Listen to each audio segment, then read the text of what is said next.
Welcome back. Prostate cancer. It is the most diagnosed cancer among men. 1 in 8 men with cancer die from it. For black men, that number is 1 out of 6. Jessica Cha spoke with a Milledgeville barber who says this health disparity isn't talked about enough and shares his story straight from the heart. There's lots of talk in a barber shop.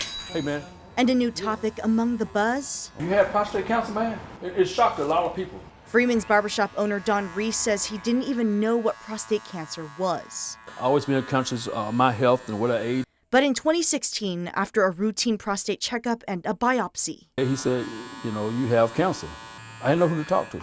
so during treatment, Reese just didn't talk about it. I do my radiation, and I thought give me something to eat, and I come right to the barber shop. Didn't anyone know anything about it. Ernie Kaninjing says that's the problem. He's a public health associate professor at Georgia College and State University. He says in 2020, around 19 men out of 100,000 died of this cancer, but that's double for black men. And so my research really focused on understanding the reasons that are driving these disparities. He says part of it is lack of healthcare access, like living in a rural area, but the other part is lack of social education. For some reason, it's not in the culture of black men to talk about preventive health. Kaninjing says he's found there's a stigma for black men to ask questions about their health or even go to the doctor. When they do go into those visits, perhaps they're not as better prepared to take ownership of their own health. He says this hereditary disease is perfectly curable. If found early, has over a 97% survival rate.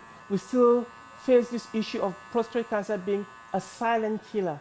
So Reese is talking about it with his customers, telling them to get checked out because there's no shame. If you've been diagnosed with prostate cancer, that do not mean it's a death sentence. A buddy, a wife, have somebody that can support you. And don't shy away from getting yourself checked. Don't shy away from it. You don't have to wait until you start having symptoms. Speaking up to save a life. In Milledgeville, Jessica Cha, 13 WMAZ News. Now, if you know someone struggling with prostate cancer and willing to share their experience, you can contact Professor Ernie Kaninjing. You can find that contact information in this story on 13WMAZ.com.